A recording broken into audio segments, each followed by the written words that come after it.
Yeah, we talk about this all the time, but I feel like we haven't said it much lately. Justine says, I'm so sick of consuming. Yes. Me too. Overconsumption doesn't work. Even listening to other people talk about the Lord does not work. If we're not turning off the computer, turning off the podcast, and then going and experiencing Jesus, it's going to stay. It might help us believe, intellectually assent, which is an important part of faith. Yes. It is. But it doesn't always get us through the storms, if we don't know it in our bones. Yes. And so we can be introduced to something, but then are we turning it off and taking it to prayer and talking to the Lord about it, Yeah, I keep on getting the word participate. Yeah. Like we have to participate in it. It's an active participation. Again, from His grace, our response is an active participation in a life of prayer, which is relationship, which is the Lord, being with the Lord, talking to the Lord, inviting Him into everything, telling Him things honestly, all of that. It's not to say like we're always going to have consolation when that happens either. 100%. It's like there will be periods of desolation, and yet we endure and we persevere, and the Lord is always with us in those. Because it will happen. It's part of the spiritual life. He like draws us even closer in those moments of darkness, which is back to intimacy. It's always like cyclical, Yeah, I'm coming out of like an experience of desolation, which is so funny. Desolation is so disorienting because like you're trying your stuff, like the things that usually work, and it's not working, and like it took my spiritual director saying, "Sounds like you're in desolation," for me to be like, "Oh my gosh, is that what this is?"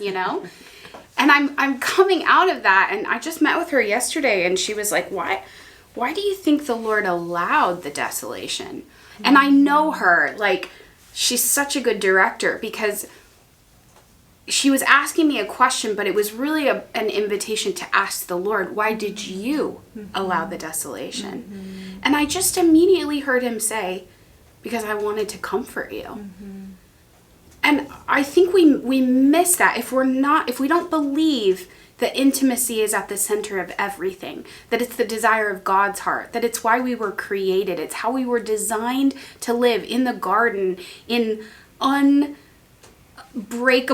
like untainted, perfect love and trust. If we don't believe that that's how we were meant to live, and that that's what God wants, and that we can live it even now, we're going to be very confused. We're going to forget to come back to that center every time.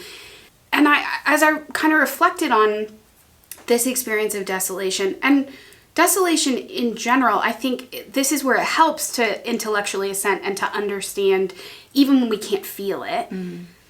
I think oftentimes desolation is a lot like being an infant in their mother's womb. The mother is everywhere and is everything to that infant. Literally, the life source, the water, like holding and sustaining this little body, the like muffled voice, the heartbeat around the infant. But that infant cannot see the mother, can't clearly hear the words of the mother.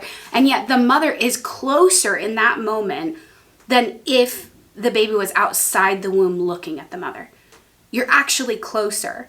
And I actually believe that's the experience of desolation, is that the Lord is so close that we can't even see Him.